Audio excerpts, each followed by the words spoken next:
My boyfriend Samuel Sanders offered cash in a group chat. For someone to seduce me, add me on Facebook, $5,000. Hold my hand, $10,000. Kiss me, $20,000. Get me into bed, $50,000. Make me break up with him, $100,000. In the group chat, I saw that he had posted my personal information in great detail. Whoever can seduce her gets the money. This post is proof. Samuel's message set the group chat off. Everyone wanted to join in. I pretended to be excited, too, and used an alternate account to say I wanted to join. Before long, the friend requests started pouring in. From the long list of friend requests, I chose Jason Rivers. He was Samuel's best friend, who also happened to be 6 feet tall. I accepted his friend request. Someone in the group chat asked, "Why are you suddenly trying something like this, Samuel? This is new." Samuel replied indifferently, "What can I do if I'm the one who breaks up with her? My dad will kill me. But if she cheats on me, things get much easier. We've been together for so long. I'm sick of her. If I don't break up with her soon, my family will start pushing me to get married." Someone immediately buttered him up. "You're so smart, Samuel. This is a good idea." A message came from someone with a pink cartoon cat profile picture. "He isn't that smart." I gave him the idea. I recognized who it was. It was Gemma Campbell, the young woman Samuel treated like his little sister. Samuel began by sending the message, "All hail Gemma." Everyone else followed with the same message. "What if Nina finds out you're pulling a big one this time? What's there to be afraid of? It will be even better if she finds out. If she leaves on her own, I can save some money." Gemma sent an emoji that meant she agreed. Exactly. Nina is the most shameless one here. She's been holding on to Samuel for all these years. Someone then started stirring things up. "Why don't you just get together with Samuel, Gemma? Keep it in the family and all buzz off. I treat Samuel like an older brother. If we had anything going on, Nina would never have had a chance." Gemma quickly denied anything between her and Samuel, before sending a laughing emoji. "What's wrong with being your older brother?" And that one line from Samuel was enough to set everyone off. The group chat was instantly flooded with messages again, with everyone teasing the two of them. In the middle of the suggestive mood, someone suddenly typed in, "Nina is quite pretty, though." Samuel started commenting again. "She's too meek. That's so boring. I bet none of you can add her on Facebook within a month." The next second, Jason sent a screenshot to the group chat. It showed that he had just added me successfully. Not bad. Jason took first place. The group chat was as lively as a party. Everyone waited for Samuel to pay up. For a moment, the group chat went quiet. Then Samuel sent Jason a transfer of $5,000 to Jason. "My name is Samuel Sanders, and I am a man of my word." The group chat burst into cheers. That $5,000 transfer made the game feel even more real. Everyone knew Samuel and I had been together for 5 years. I laughed at myself. It turned out, even 5 years of relationship could have a price tag placed on it. I muted the noisy group chat. At the very end, I caught a glimpse of Samuel saying, "Nina is very conservative. If Jason wants to earn the money, it probably won't be that easy." I smiled faintly, took out another phone, and sent Jason a message. "I'm hungry." Less than 5 minutes later, I heard the keypad lock click open. It was in the evening. The last light in the room had turned blue, and everything had gone dim. Jason hugged me from behind and rubbed my earlobe. His slender fingers trailed slowly over my skin. "Are you hungry for food, or are you hungry for something else?" I turned around and answered him with a heated kiss. "You've made up your mind." Jason held himself back, self-control almost gone. I nodded. Maybe I should have made this choice a year ago, instead of stubbornly holding on to Samuel. No one knew Jason was my landlord. This apartment was his private property. I needed a studio with a river view, so the agent had recommended this apartment to me. When I first met Jason, I did not know he was Samuel's friend. I had only heard from the agent that Jason had been born rich. His family was powerful, but he rarely relied on them. Later, I saw him again at a gathering. He seemed out of place among Samuel's friends due to how cold he was. Samuel had played this game of seduction before. He would pay others to seduce me. I found out the first time, naturally. I kept making scenes, and Samuel simply told me to stop with the drama. "I was only testing you. Did you have to react like that? If you have nothing to hide, why are you so angry?" In the end, Samuel threw an even bigger tantrum than I did. I had no choice but to stop and calm him down instead, until his anger passed. The second time, I found out, again, that he had arranged for someone to get close to me on purpose. After I exposed him, Samuel wouldn't stop telling people how great I was. "I told you my Nina isn't that kind of person. She only loves me. No one can steal her away." The praise he gave me in front of other people was also meant for my ears. When I found out Samuel was playing this game a third time, I hid in the stairwell and cried until I almost fell apart. That was when Jason appeared. He lived downstairs from me. I did not know whether it was guilt from someone who knew the truth, or it was from something else. Started becoming more proactive with me on his own. When I came home late from overtime and hungry, he would knock on my door with freshly cooked ravioli. On rainy days, his car would always appear right on time along the road I had to take. If I asked, he would always say that his housekeeper had made too much pasta, or that it was raining and he happened to be passing by. I had always been wary of him, worried he was another player in the high-priced game of seduction. But once a game had been played too many times, it stopped being interesting. Staying on my guard had become meaningless, too. Maybe I should have controlled myself and not grown attached to Jason's embrace. But when Samuel made me so miserable, I could not sleep, night after night. Jason was right downstairs. With one text, I could call him to me. He would hold me in silence and stay with me until dawn, his body pressed against my back. His body heat had broken his silence long ago. And now Jason pressed me down onto the bed. Have you really made up your mind? Aren't you afraid I'm lying to you? I looked at him, such a pathetic sight. Just stay with me tonight, okay? When he did not answer, I burrowed into his embrace and added one more sentence. Then maybe we should forget about this. Jason's eyes narrowed, and I guessed he regretted asking. Don't even think about it. He lowered his voice and his whole body pressed down over mine. Although Jason was forceful in bed, he cared a lot about how I felt. I had never realized this kind of thing could feel so perfectly in harmony. Maybe it was my desire for revenge. But tonight, I enjoyed myself more than ever. Jason was much better than Samuel in both physique and stamina. I even wondered why I had not made this choice sooner. Why had I insisted on holding on to Samuel despite his so-called game?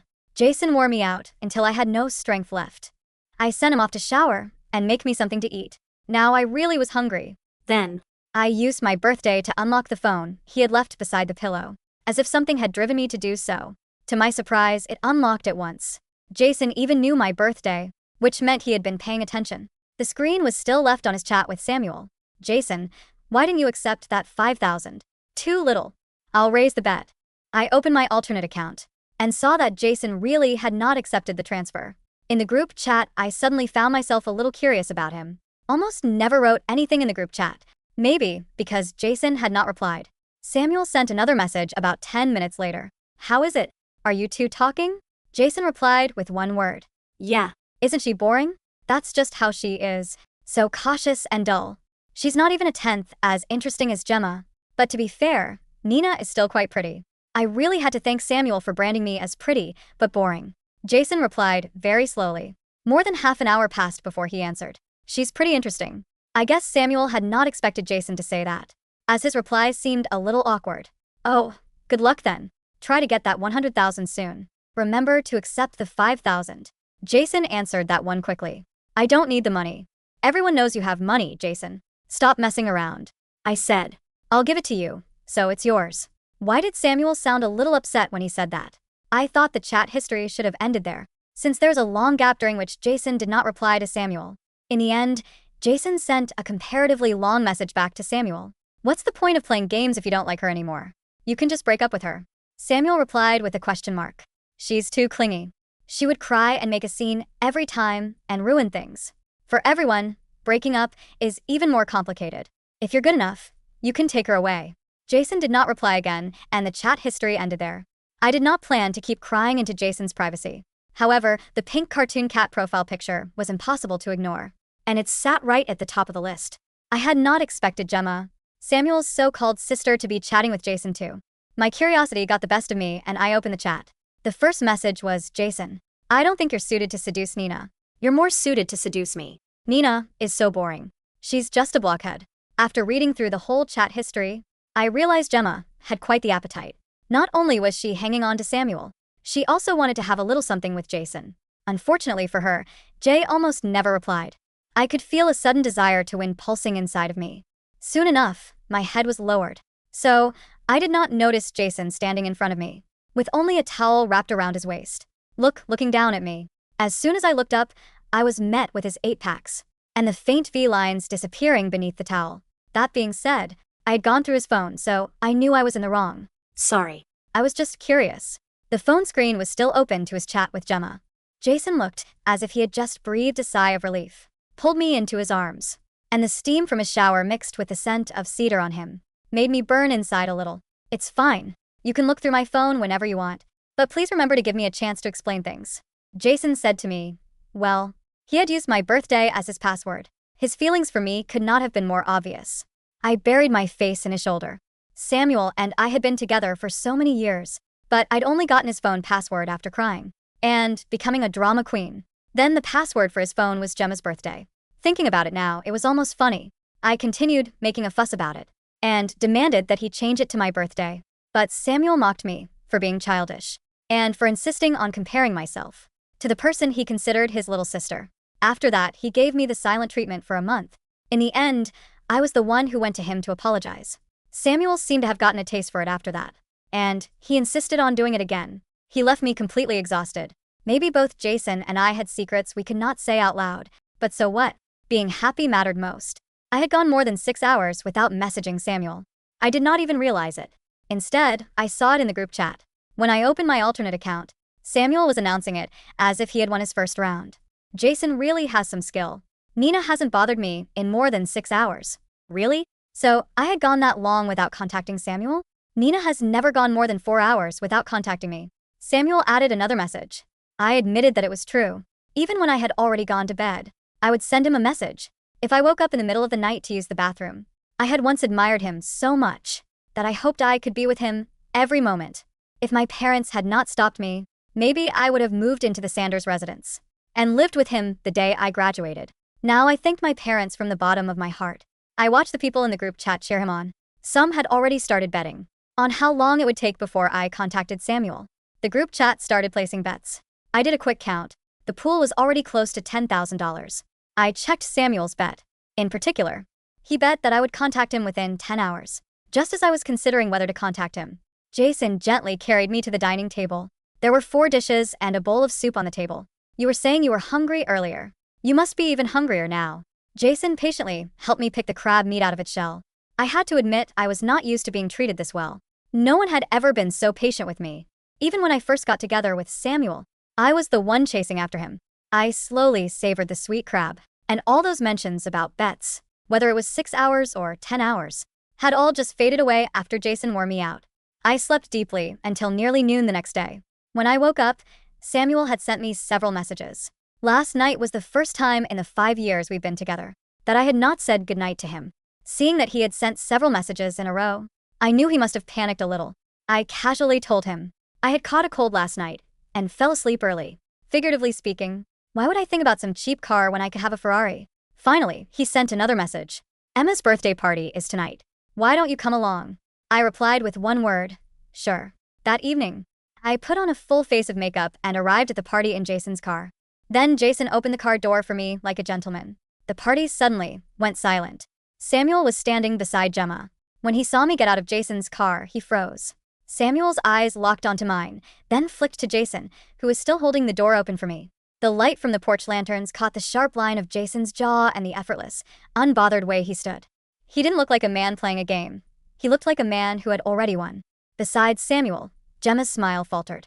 Her fingers, which had been loosely hooked into the belt loop of Samuel's jeans, slipped away. She adjusted her pink off-the-shoulder dress, her eyes darting between the 3 of us with a calculating sharpness. Nina? Samuel finally found his voice, though it sounded thinner than usual. He took a step forward, his brow furrowed in a mix of confusion and irritation. What are you doing with Jason? And you're cold. You said you were too sick to leave the house. I didn't rush to answer. For 5 years, my response to any hint of his anger would have been an immediate, anxious explanation. I would have stepped toward him, seeking reassurance, molding myself into whatever shape made him comfortable. Tonight, I stayed exactly where I was, leaning slightly back against the warm metal of Jason's car. The fever broke, I said, my voice smooth and entirely devoid of the meekness he was so used to. And my car wouldn't start. Jason was kind enough to offer me a ride. We live in the same neighborhood, after all. Samuel's gaze shifted to Jason. There was a tense, unspoken language passing between them, the kind that exists only between wealthy men who have known each other since childhood. Samuel was trying to read the play. He was trying to figure out if Jason was executing the bet, or if something else was happening. Yes, Sam, Jason said, his voice a cool, lazy drawl. He reached into his coat pocket, pulled out his car keys, and tossed them lightly in his hand. Saw her shivering by the gate. Didn't think it was a good look for your girlfriend to be hitchhiking to your sister's birthday party. The word girlfriend felt heavy, almost mocking, hanging in the air. Samuel's chest rose and fell. A slow, relieved smirk began to creep back onto his face. I could almost see the gears turning in his head. Of course, he was thinking. Jason is just playing the game. He's setting the trap. Right, Samuel said, his confidence returning in a sudden rush. He walked over and reached out to grab my wrist, his grip a fraction too tight. Thanks, man. I appreciate you looking out for her. Come here, Nina. Everyone's inside waiting. As Samuel pulled me toward the entrance, I didn't resist, but I didn't lean into him either. Before we reached the door, I turned my head back. Jason was still standing by his car. In the dim light, his dark eyes met mine. There was no warmth in his expression for the crowd around us, but the subtle nod he gave me was a promise. I'm right here, the gesture said. The party was loud, filled with the familiar, suffocating scent of expensive alcohol, heavy perfumes, and the superficial laughter of Samuel's social circle. These were the people who had spent the last 24 hours betting on my dignity in a muted group chat. As we walked in, the room seemed to quiet down for a fraction of a second. Eyes flicked from me to Samuel, and then to the doorway, where Jason entered a moment later. Nina, you actually made it. One of Samuel's friends, a guy named Marcus, called out with a grin that didn't reach his eyes. We thought you'd be huddled under a blanket tonight. Sam said you were practically dying. I'm feeling much better. Thank you, I said, offering a polite, empty smile. Gemma slipped past us, heading straight for the bar. Samuel, get me a drink? She called out, her voice dripping with sweet dependence. The cherry one I like. Coming right up, Gem, Samuel replied instantly. He dropped his hand from my waist without a second thought and followed her. 5 years of this. 5 years of being the afterthought, the quiet shadow that stood by while he played the doting older brother to a girl who looked at him with anything but sisterly affection. I walked over to a quiet corner near the floor-to-ceiling windows overlooking the pool. The glass was cool against my shoulder as I leaned back, watching the crowd. You look like you're plotting a murder, a quiet voice murmured beside me. I didn't need to look up to know it was Jason. He had a glass of scotch in his hand, though he hadn't touched it. He stood just close enough that his shoulder brushed mine, a subtle barrier between me and the rest of the room. Just observing, I whispered, keeping my eyes on Samuel, who was currently laughing at something Gemma said, his hand resting on the back of her chair. It's fascinating how obvious people are when they think they're the smartest ones in the room. Are you okay? Jason asked. The teasing tone was gone, replaced by a low, serious rumble that vibrated in my chest. I've never been better, I said, and to my surprise, I meant it. The pain that had kept me crying in the stairwell months ago was entirely gone. In its place was a cold, crystalline clarity. How much is the next milestone, Jason? Jason's eyes darkened. 10,000. For holding your hand. Then you should probably get your money's worth. I slid my hand down the side of my dress and let my fingers brush against his. For a second, Jason froze. Then, slowly, deliberately, his large, warm hand enveloped mine. His fingers slid between mine, locking us together. His grip was firm, possessive, and entirely different from Samuel's careless touch. A sudden hush seemed to ripple through the immediate vicinity. I looked across the room. Marcus was staring at our joined hands, his mouth slightly open. He quickly nudged the guy next to him. Within seconds, a chain reaction of whispers went around the room. Samuel turned around, a drink in each hand. His gaze fell directly on our hands. The smug, easygoing expression on his face shattered. For a moment, his eyes flared with a raw, ugly anger. It was one thing to orchestrate a game. It was another to watch his best friend hold the woman who had belonged to him for 5 years. Even if he wanted to throw me away, his fragile ego couldn't handle the sight of someone else claiming me so easily. But he couldn't say anything. To object would mean admitting he cared. Or worse, exposing the bet to the few people in the room who weren't in on it. Instead, he walked over, his stride stiff. He set the drinks down on a nearby table with a loud clink. Jason, Samuel said, his voice tight. What's this? Jason didn't let go of my hand. In fact, he squeezed it slightly tighter, drawing me a half-inch closer to his side. Just helping her stay steady, Sam. You know how slippery these marble floors can be. Wouldn't want your girl to fall. I can hold my own girlfriend's hand, Samuel snapped, reaching down to pull my hand away. Before his fingers could touch me, I stepped back, pulling my hand out of Jason's grip myself and placing it behind my back. Actually, Samuel, it's really warm in here, I said, my voice airy. I think I'm going to step out onto the balcony for some fresh air.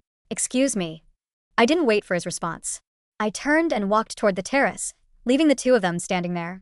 As I opened the glass door, I caught a glimpse of Gemma watching me, her expression a mix of jealousy and intense curiosity. The night air was cool, carrying the scent of damp pine and pool chlorine. I walked to the edge of the stone balustrade, looking out over the dark expanse of the garden. A few minutes later, The glass door slid open and closed. "You're playing a dangerous game, Nina," a voice said. I turned. It wasn't Jason. It was Gemma. She walked over, her high heels clicking sharply against the stone. She stopped a few feet away, leaning against the railing and looking at me with a patronizing smile. "I saw you and Jason," she said, tilting her head. "I didn't think you had it in you. But let's be real, Nina. You're only doing this to get Samuel's attention, aren't you? It's pathetic, really. You've been clinging to him for 5 years, and now that you feel him slipping away, you're trying to use his best friend to make him jealous." I looked at her. Really looked at her. Gemma was pretty in a sharp, fragile way, but her eyes were entirely empty. She had spent years feeding off the crumbs of Samuel's attention, pretending to be his sister, while subtly poisoning his mind against me. "Is that what you think, Gemma?" I asked quietly. "I know so," she sneered, dropping the sweet girl act entirely. "Samuel is bored of you. He's been bored of you for years. He only stays because of his dad. Everyone knows it. If you had any dignity left, you'd pack your bags and leave on your own, instead of making a fool of yourself." I took a slow step toward her. The difference in our heights was obvious. I was taller, and tonight, wearing heels, I towered over her slightly. "You're very concerned about my dignity," I said, my voice dropping to a dangerous whisper. "But I wonder, does Samuel know that while you're playing the devoted little sister to him, you've been blowing up Jason's phone? Begging him to seduce you instead?" Gemma's face instantly drained of color. Her eyes widened, her lips parting in a silent gasp. What? What are you talking about?" "I saw the messages, Gemma," I said, leaning in close enough to smell the vanilla perfume that suddenly felt sickly sweet. "I saw how you told Jason he was more suited to seduce you. I saw how you called me a blockhead. But most of all, I saw how Jason never replied to a single one of your pathetic little texts." You went through his phone?" she hissed, her voice trembling with a mix of rage and panic. "He gave it to me." I lied smoothly, enjoying the way her hands began to shake. "The password is my birthday, after all. He has nothing to hide from me. Can Samuel say the same for you?" Before she could respond, the balcony door opened again. Samuel stepped out, his face still flushed with irritation. "Gemma? Nina? What's going on out here?" he asked, looking between us. Gemma instantly shifted. Her shoulders slumped, her eyes welled with tears, and she took a step towards Samuel, her voice turning into a high-pitched whimper. "Samuel? Nina is saying such horrible things to me. She's accusing me of trying to steal her boyfriend, and she told me to stay away from you." Samuel's expression hardened. He glared at me, his protective older brother instincts instantly taking over. "Nina, what the hell is wrong with you? I told you Gemma is family. Why do you always have to start drama the moment we go out?" In the past, I would have panicked. I would have apologized, begged him to understand, tried to explain my side while he refused to listen. But tonight, I just looked at him. I looked at the man I had loved for 5 years, the man who had placed a price tag on my heart, and I felt nothing but a profound sense of disgust. "You're right, Samuel," I said softly. "I'm always starting drama. I'm just so meek and boring, aren't I?" Samuel flinched. The exact words he had typed into the group chat yesterday afternoon had just come out of my mouth. He looked at me, a sudden, cold panic flickering in the depths of his eyes. What did you say?" he stammered. "Nothing," I said, offering him a bright, empty smile. "I'm tired. I'm going home." I turned and walked past him, my heels clicking confidently against the stone. As I stepped back into the warm, crowded room, I didn't look for Jason. I knew he would follow. The drive back to our apartment building was quiet. The city lights blurred past the window in long streaks of yellow and white. "Are you angry?" Jason asked, his hand resting on the gear shift, just inches from mine. "No," I said, looking out the window. "I'm impatient. I want to finish this." How do you want to play it?" I turned to look at him. "He wants to play a game? Let's give him a show. How much did he say for a kiss, Jason?" 20,000, Jason said, his voice tightening slightly. "And 50,000 for." I let the sentence trail off, the memory of last night's heat suddenly flushing my cheeks. Jason's grip on the steering wheel tightened until his knuckles turned white. "We don't need his money, Nina. If you want to leave him, just leave. I can handle Samuel. I can handle his family." "No," I said, my voice firm. "It's not about the money. It's about making him pay for every single tear I cried in that stairwell. I want him to watch us. I want him to pay for his own destruction." Jason was silent for a long moment. He pulled the car into the underground garage of our building, killed the engine, and turned to face me. The dim overhead lights of the garage cast deep shadows across his face, making him look incredibly intense, almost dangerous. "If we do this," Jason said, his voice dropping to a whisper, "he's going to see us. He's going to see me touching you. He's going to see me kissing you. Are you ready for that?" "I've never been more ready," I said. Before I could move, Jason reached over, his hand cupping the back of my neck. He pulled me toward him, and his lips met mine in a kiss that was slow, deep, and utterly possessive. It wasn't a game. It wasn't for show. It was the raw, unchecked truth of what he felt for me, and as I melted into his touch, I knew there was no going back. The next morning, the group chat was in a frenzy. I opened my alternate account and scrolled through the hundreds of messages that had accumulated overnight. Marcus. Bro. Did you see them on the balcony? Jason was practically wearing her. Tom. And the hand-holding? Man, Jason is a beast. He's going to collect that $100,000 by next week. Gemma. Nina is so fake. She was acting all innocent, but she was practically throwing herself at Jason last night.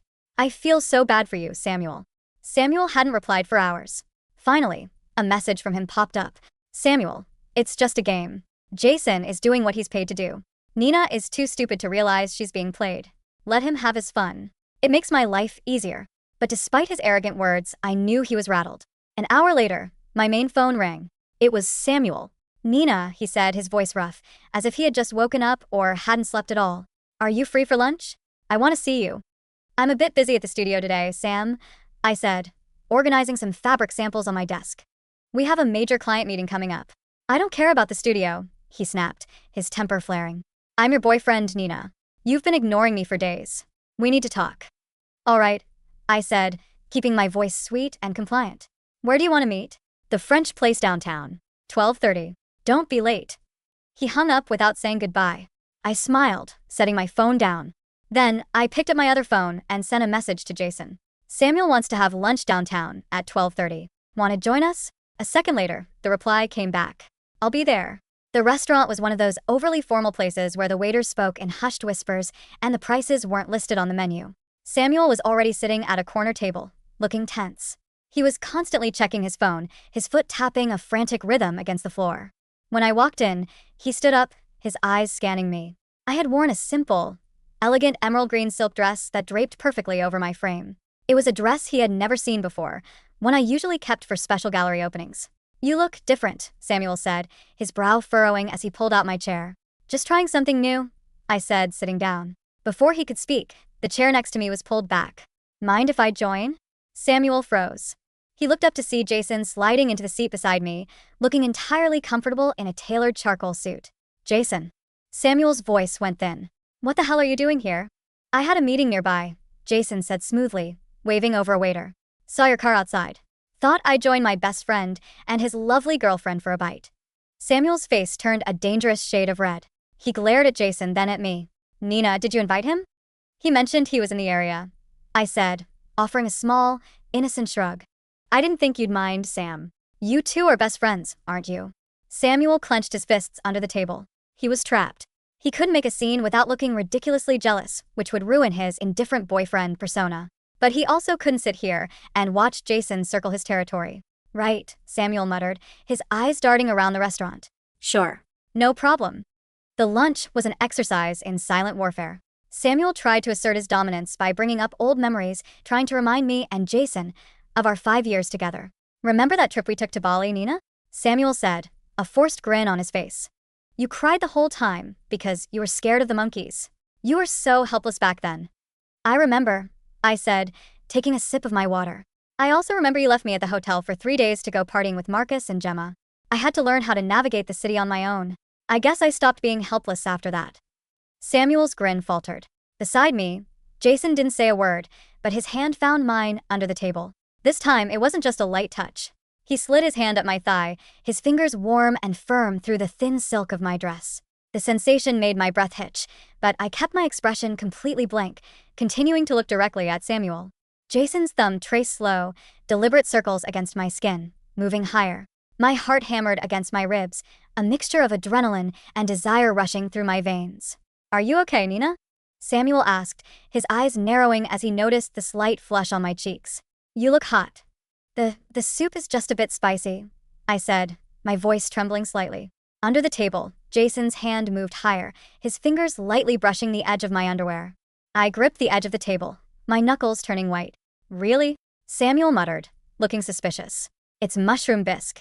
It shouldn't be spicy. Maybe she's just sensitive to heat, Jason said, his voice deep and entirely calm. He took a slow sip of his water, his face a mask of pure innocence, while his hand remained firmly pressed against my thigh. The contrast between his cool, polite demeanor above the table and the wicked, possessive touch below it was driving me insane. Suddenly, Samuel's phone buzzed on the table. He picked it up, his face tightening as he read the message. "I have to take this," he muttered, standing up and rushing toward the restroom corridor. The moment the restaurant doors swung shut behind him, I turned to Jason, my heart racing. "Jason," I whispered, my face burning. "Are you crazy?" He could have seen. Jason didn't apologize. Instead, he leaned in close, his breath warm against my ear. "He's too blind to see what's right in front of him. But I wanted you to know. I'm not playing a game, Nina. If I touch you, it's because I want to, not for his money." "I know," I whispered, my heart melting. 20,000, Jason murmured, his eyes locking onto my lips. "For a kiss." "We're in public, Jason. I don't care." He leaned in, his lips brushing against mine. It was a soft, teasing pressure at first, then deepened into something urgent and hot. I closed my eyes, completely forgetting about the elegant restaurant, the waiters, and the boyfriend who was currently standing in the restroom. When Jason finally pulled back, his eyes were dark with a quiet intensity. "Consider the bet halfway won," he whispered. Just then, the restaurant doors opened, and Samuel walked back to the table. He looked agitated, his eyes darting between the two of us. He didn't notice the slight smudge of lipstick on Jason's lower lip, or the way my breathing was still shallow. "I have to go," Samuel said abruptly, grabbing his coat. "My dad wants me at the office. Nina, I'll call you later." He didn't wait for my response. He practically fled the restaurant. As soon as he was gone, Jason pulled out his phone. He opened the group chat and uploaded a quick, blurry photo he had taken of our hands locked together under the table, along with a simple message. "Jason, stage 2 complete. Hand held. Send the $10,000, Samuel." The group chat exploded. By the next week, the tension had reached a boiling point. Samuel was unraveling. The group chat had become a daily source of humiliation for him, even though he tried to play it off as a win. Every time Jason posted a milestone, the group cheered, but Samuel's replies became shorter, angrier, and more defensive. He was losing control of the narrative. He wanted to break up with me, but seeing me slip away into the arms of a man who was objectively better than him in every way was driving his ego into the dirt. Meanwhile, Gemma was getting desperate. She had realized that Jason was entirely out of her reach, and now she was double downing on Samuel, pushing him to end things with me so they could finally be together. But Samuel was terrified of his father. Robert Sanders was a self-made man who valued loyalty and hard work above all else. He had started his business from nothing, and he despised his son's lazy, playboy lifestyle. The only reason Samuel still had a position at the firm and a trust fund was because of me. My grandfather had been Robert's first business partner. When my grandfather passed away, he had left a significant portion of the company's land leases to me. If Samuel married me, those leases would merge with the Sanders estate, securing the family's empire for the next generation. If Samuel broke up with me, Robert would strip him of everything. I had known this for years, but I had never used it as leverage. I had loved Samuel for who he was, not what his family owned. How foolish I had been. "It's time for the final act," I told Jason one evening as we stood on the balcony of his apartment, watching the river below. "The family banquet is this weekend," Jason said, his arm wrapped around my waist, holding me against his chest to shield me from the cool wind. "Your father-in-law-to-be has invited my family as well."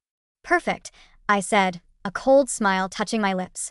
"Let's make sure everyone is there to witness the breakup." "And the 50,000 for the bed?" Jason asked, his voice dropping to a low, suggestive purr. I turned around in his arms, looping my hands around his neck. "We already did that, didn't we? Multiple times. But Samuel doesn't need to know the details. Just tell him it's done." Jason laughed, a low, rich sound that sent shivers down my spine. "I'll make sure he pays every single cent." The Sanders family estate was a sprawling, neoclassical mansion situated on the outskirts of the city. The banquet hall was filled with the city's elite.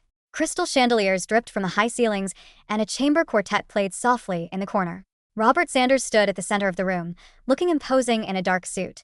He was a man with sharp gray eyes and a stern face, but the moment he saw me walk in, his expression softened. "Nina, my dear," he said, walking over and taking my hands in his. "You look absolutely stunning tonight. Where is that useless son of mine?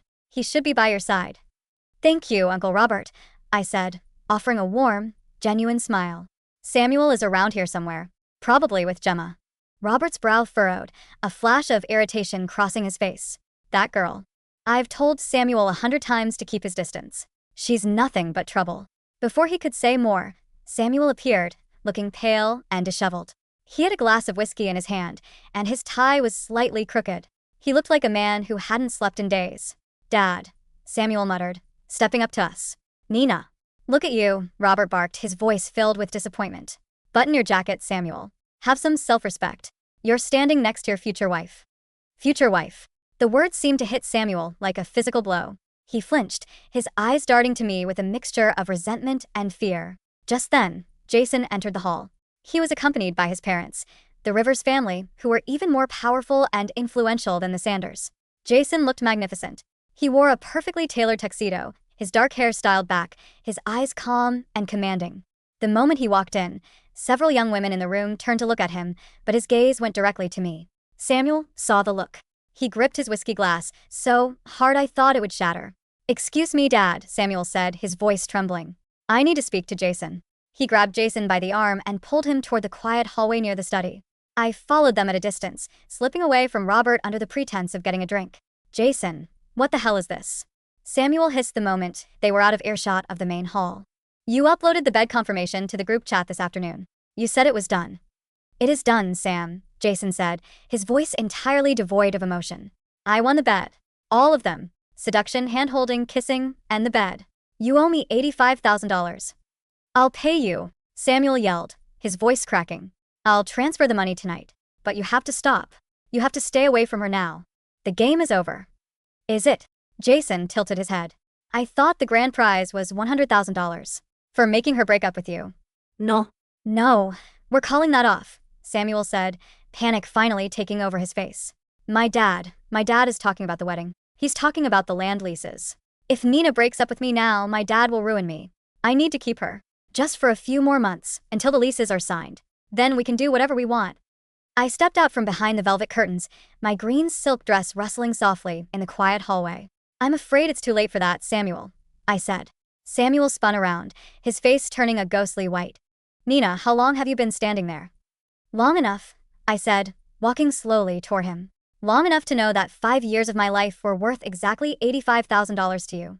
"Nina, listen to me," Samuel stammered, taking a step toward me, his hands shaking.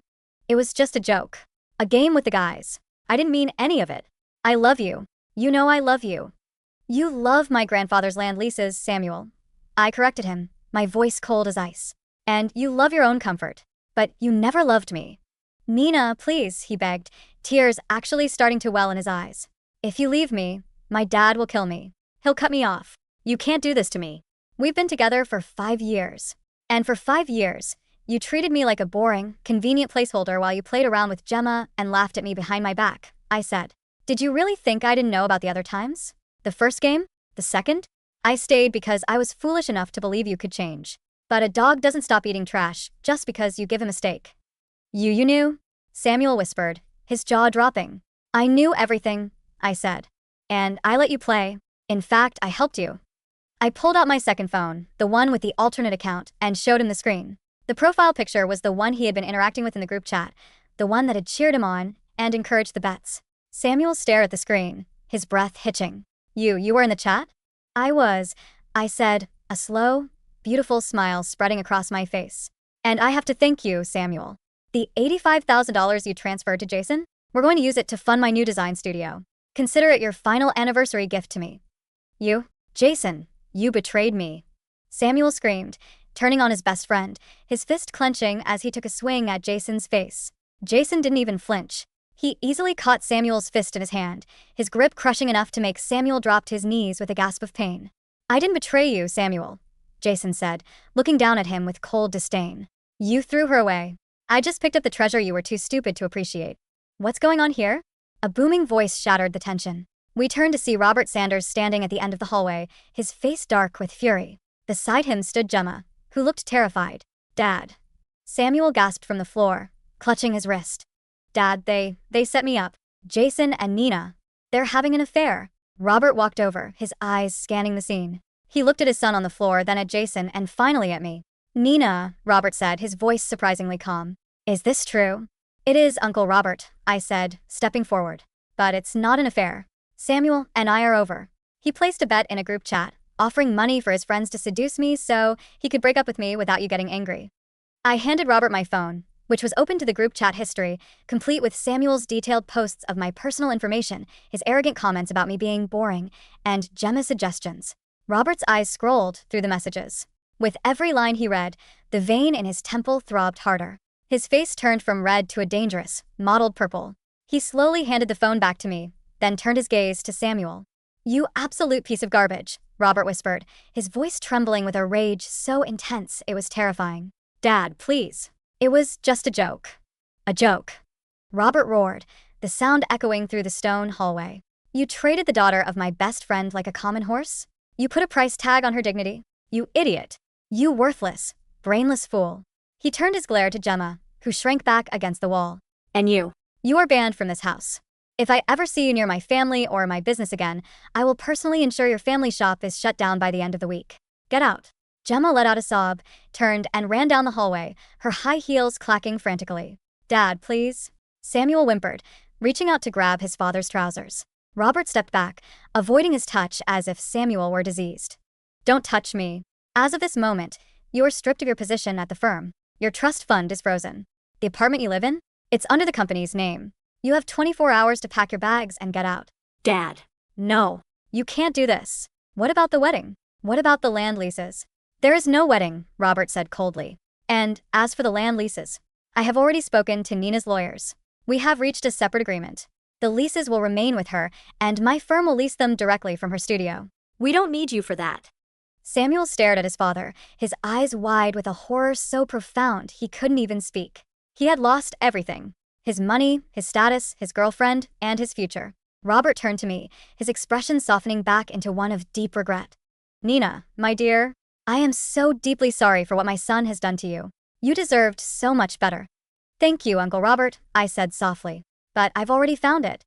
I looked at Jason, who was watching me with a warmth that filled my entire soul. Robert looked at the two of us, a small, sad nod of approval escaping him. "Good. Jason is a good man. Far better than the one I raised." Without another word, Robert turned and walked back toward the banquet hall, leaving Samuel crying in the quiet hallway. As the night drew to a close, the chatter of the party faded behind us. We didn't stay to watch the fallout of Samuel's ruin, nor did we care to witness the whispers that would undoubtedly circle their elite group for months to come. I walked down the grand stone steps of the Sanders estate, the cool night breeze catching the hem of my emerald silk dress. The air felt clean, stripped of the heavy, suffocating weight that had pressed down on my chest for 5 long years. Jason walked beside me, his fingers lightly resting on the small of my back. He didn't say a word, but the steady, solid presence of him was more grounding than anything I had ever known. When we reached his car, he opened the door for me. I paused, looking up at him under the soft glow of the driveway lights. "So," I said, a playful smile playing on my lips, "the game is officially over. What are you going to do with your $85,000, Mr. Rivers?" Jason smiled, a rare, beautiful expression that reached his eyes. He leaned down, his face inches from mine, the scent of cedar and rain enveloping me. "I think I'll invest it," he murmured, his thumb gently tracing the line of my jaw. "In a very promising design studio. I hear the owner is incredibly talented, and not boring at all." "Is that so?" I whispered, wrapping my arms around his neck, pulling him down to meet my lips. "Absolutely," he whispered back against my mouth. As we drove away from the estate, leaving the ruins of Samuel's greed behind us, I looked out at the city lights. For the first time in my life, the future didn't feel like a cage I had to fit myself into. It felt wide open, beautiful, and entirely mine.